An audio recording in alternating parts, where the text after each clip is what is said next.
So, how does an infinite, perfect God um, relate to a universe that feels, well, kind of unfinished sometimes? Right.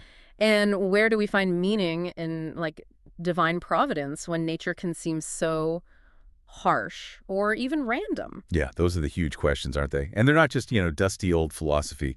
They hit close to home. Exactly. And today we're going to dive deep into this really unique source material that offers some, well, pretty unexpected takes on all this. That's right. Our mission here in this deep dive is basically to take that material you shared, the excerpts from paper 4 of the Urantia book, the one called God's Relation to the Universe, Mm-hmm.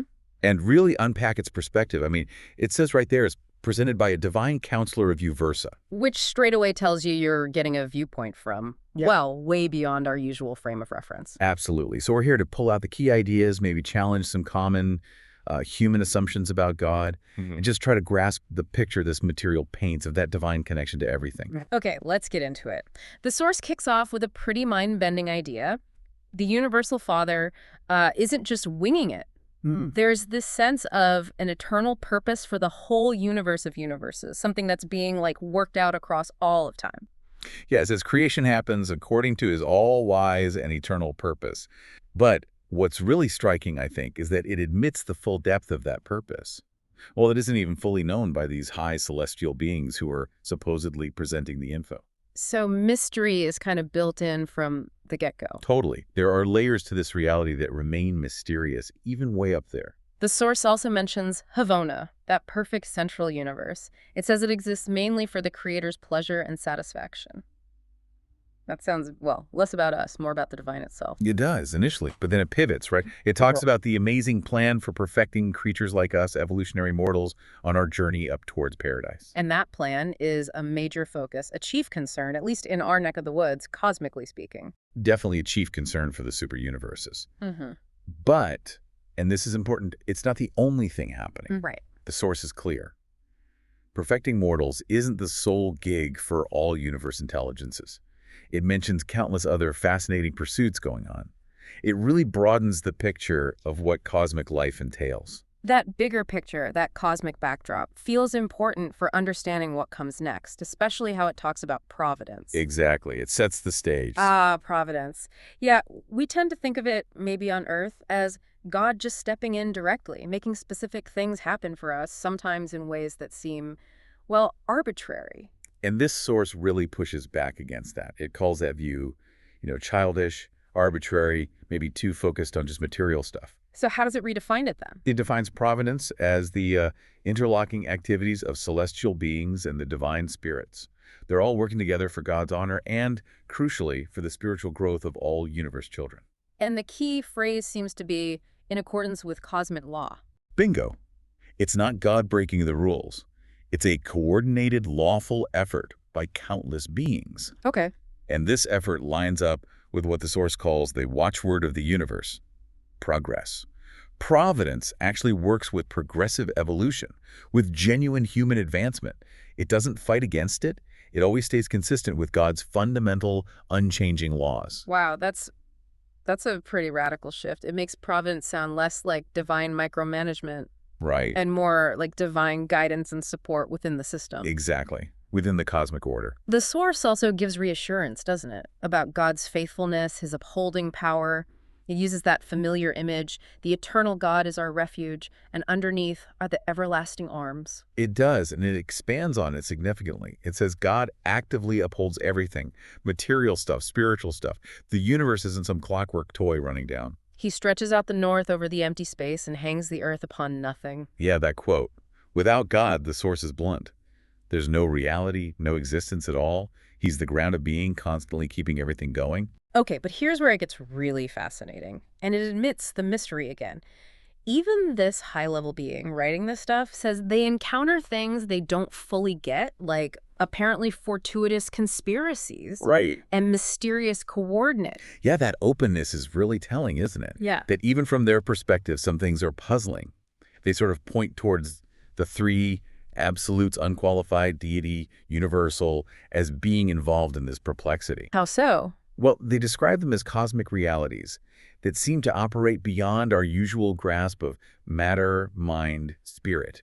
making some things just inherently unpredictable from a finite viewpoint. And then they float an idea that might explain some of the seeming randomness or maybe incredible coordination, the organic unity of the universes and this evolving supreme being. Right. The source suggests maybe this living presence of the evolving supreme being, which calls the immanence of the projected incomplete. Maybe that's what shows up as this amazingly fortuitous coordination. It speculates this might be the realm of the supreme being and the conjoined actor.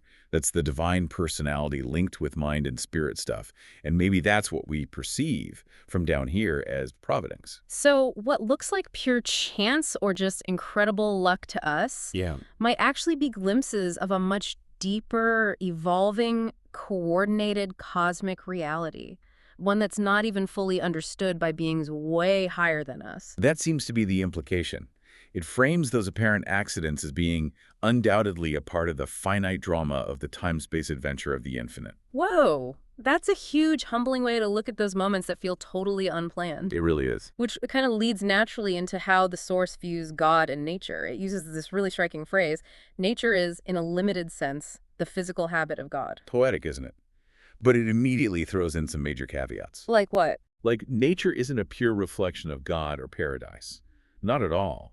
It's modified by local universe plans, by evolution, and this is huge, by the errors, the defaults, even the outright rebellions that have happened, like the Lucifer rebellion right here in our system, Satania affecting Urantia, our world. Okay, so that explains why nature on Earth can be both incredibly beautiful and incredibly harsh. Exactly. The source even gives a kind of formula for it.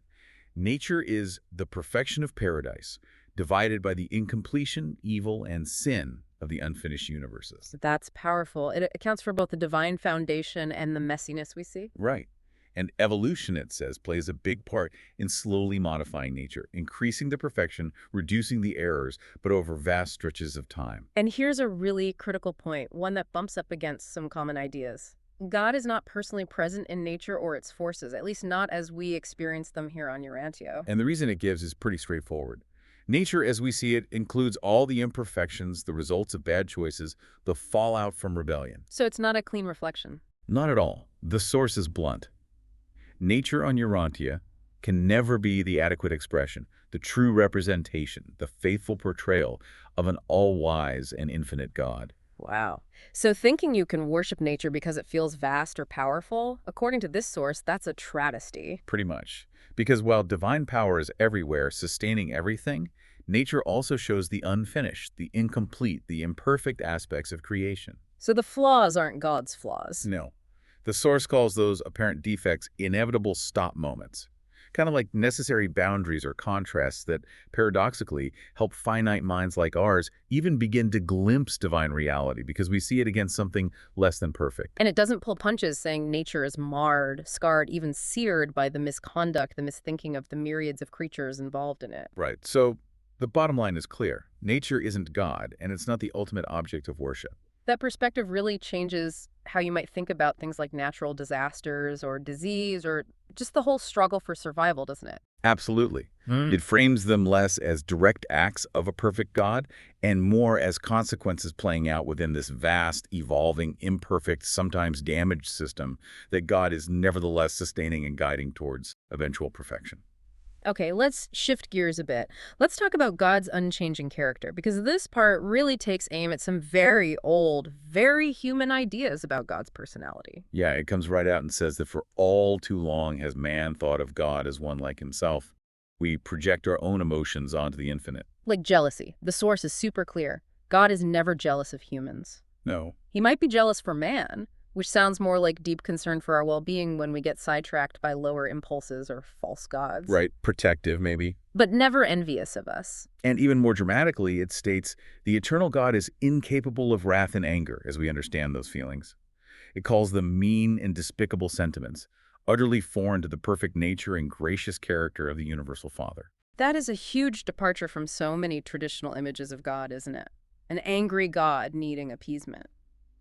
But why would humans keep thinking that way? Well, the source points fingers, specifically on Urantia, at the long-lasting fallout from the Lucifer rebellion and the Caligastia betrayal.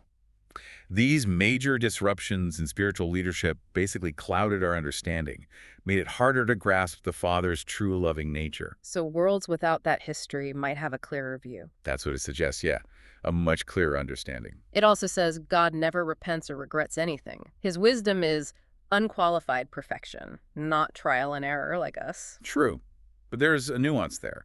While God himself, the Father, makes no mistakes, the free will choices of his creatures can apparently cause emotions of divine sorrow in the creator personalities closer to us. Ah, sorrow, not anger. Right. It says the universal Father's heart is undoubtedly grieved when his children choose poorly, when they fail spiritually despite all the help they're given. So, not anger, not regret, but a kind of divine sadness or grief over our choices.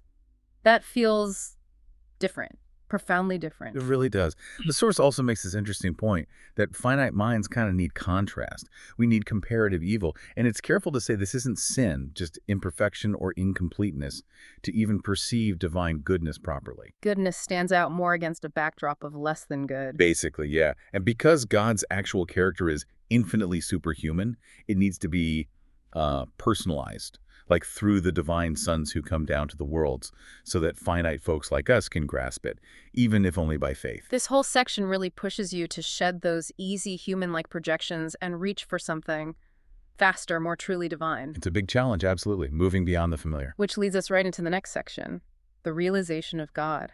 How do we even approach this? The source describes God as the only stationary, self-contained, and changeless being. No outside, no beyond, no past, no future. Yeah, existing outside of time and space as we know it.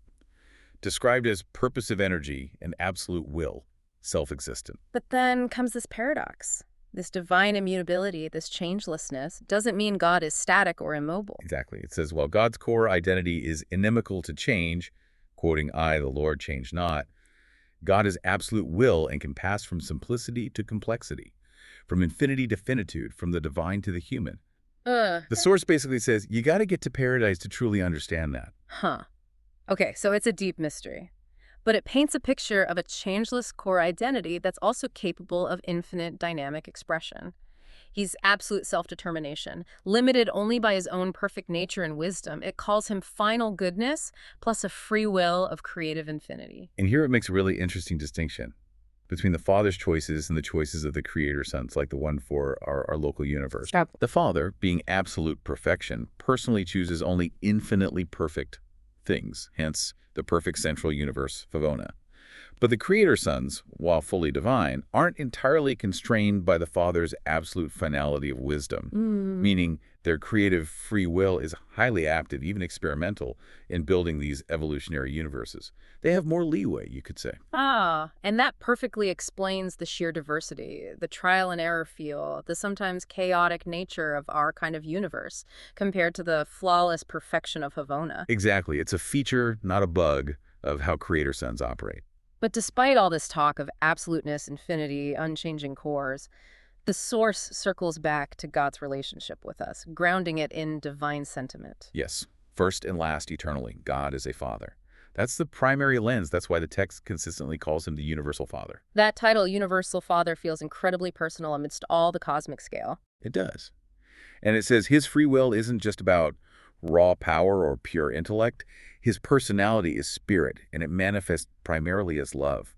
In all his personal dealings, he is always a loving Father, driven by the perfect idealism of divine love. It tries to bring different views together here, doesn't it? Yeah, it synthesizes things. He's the first cause that science might look for, the loving Father that religion seeks, the self-existent unity that philosophy contemplates. Revelation, this source claims, shows these are all the same being. A being full of mercy and goodness and pledged to effect the eternal survival of his children on earth. That's the promise. So while our minds might try to grasp the abstract idea of the infinite, what we actually connect with, what we worship, is the experience idea of God, our highest possible concept of personality and divinity. Right. It's about our capacity to grasp that. And the source connects this powerfully to faith. It says the feeling of living a victorious life despite all our limits comes from that faith that dares to say, look, even if I can't do this thing, there's someone in me who can and will, a part of the Father Absolute. And that is the victory which overcomes the world, even your faith. Exactly. It brings the infinite right down into our personal struggles and our potential. connects the cosmic and the personal in a really potent way. Yeah, it makes realizing God feel like an internal, faith-driven thing, drawing on that divine spark they say is within us. Precisely. Okay, finally, let's tackle the section on erroneous ideas of God.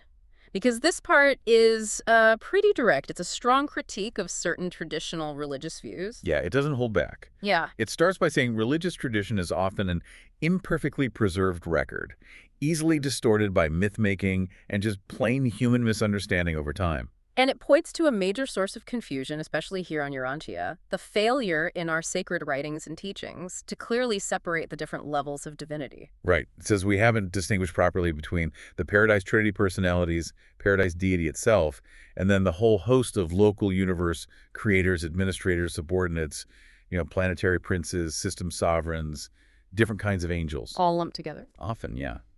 It argues that messages or actions from these lower-level beings were often mistakenly presented or understood as coming directly from the Universal Father himself. This blurring leads to wildly different ideas about God because different people might be referencing completely different beings or levels of administration all under the same name. That could explain a lot of the contradictions between different traditions. Potentially, yes. It critiques those really primitive concepts like angry gods causing storms or earthquakes or famine, Right. and contrasts that with the comparative law and order that it says actually governs the universes under the guidance of the supreme creators and the supreme controllers. Things aren't nearly as chaotic or arbitrary as primitive fear imagined. And then it hits really hard on a core idea in many faiths. The barbarous idea of appeasing an angry god, of propitiating an offended lord, of winning the favor of deity through sacrifices and penance, and even by the shedding of blood. It calls that whole concept wholly puerile and primitive, just completely backward. And it says it's utterly repulsive to the celestial beings who actually know the Father's true nature. Wow, repulsive. Yeah. The idea that you need to shed innocent blood to win God's favor or turn away some fictitious divine wrath, it calls that an affront to God. It traces the history a bit, mentioning the Hebrew idea that without the shedding of blood, there could be no remission of sin. It acknowledges that Moses substituting animal sacrifice was better than human sacrifice, To step up, yeah. but says it was still tangled up in those old pagan notions of appeasing gods with blood. And then it tackles the big one, the idea that the bestowal of a paradise son, which most would read as Jesus' death, was needed to win the favor of God. What does it say about that? It states very clearly that such a bestowal was just an inherent part of a creator son's journey, part of the process of closing a planetary age. It was not done to gain the Father's favor or somehow unlock his mercy. So, not a transaction to appease God. Not at all. And the critique here is maybe the sharpest in the whole paper. It calls it a travesty upon God's infinite character to imagine his austere coldness and hardness needed the spectacle of his blameless son bleeding and dying before he'd be willing to offer mercy. That's a powerful rejection of a very central doctrine for many. It absolutely is. A rejection of the idea that God's love or forgiveness is conditional on sacrifice in that way. But it doesn't end on just critique, right? It finishes with some hope for us here on Urantia. Yeah, it does. It says people here are starting to find deliverance from these old errors and pagan ideas. Revelation, it claims, is appearing, and humanity is ultimately destined to know the Father's true, beautiful character, the one portrayed by the Creator's Son who lived here. So it points towards a future understanding based on love and mercy, moving past fear and wrath and appeasement. That's the trajectory it sees, a truer grasp of his fatherly nature. Okay, so wrapping this up. This deep dive has really covered a lot of ground. We've looked at providence not as random intervention, but as this coordinated, lawful, progressive divine activity. Right, working with the system. We've wrestled with this idea of nature reflecting both paradise perfection and the built-up imperfections from creature choices and rebellion, making it distinct from God, not something to worship in itself. A really crucial distinction. And we've seen a direct challenge to those old human-like ideas of God's character. No wrath, no jealousy as we know it, but infinite wisdom, perfect love, and this core identity as a loving father. Understanding, too, how confusion might have arisen from mixing up all the different levels of divine beings and administrators. Yeah. It paints a picture of a God who sustains everything, whose core is unchanging, but whose will is incredibly dynamic, and whose favor isn't something you have to earn through sacrifice. It feels like a call to let go of primitive fears and embrace something.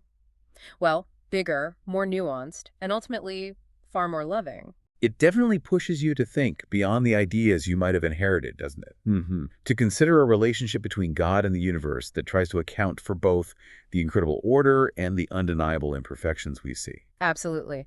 And that leaves us, and you listening, with maybe a final thought to chew on from this deep dive. Given the source's specific idea that nature is the perfection of paradise divided by the incompletion, evil, and sin of the unfinished universes, how does really thinking about that perspective on the source of imperfection, how does that change how you might view suffering or challenges or just the apparent randomness in the world around you? That's a deep one. Yeah. It really asks you to consider that interplay between God's ultimate perfect plan, the messy reality of creature free will playing out, and this long, slow process of evolution in time and space. Definitely something worth reflecting on.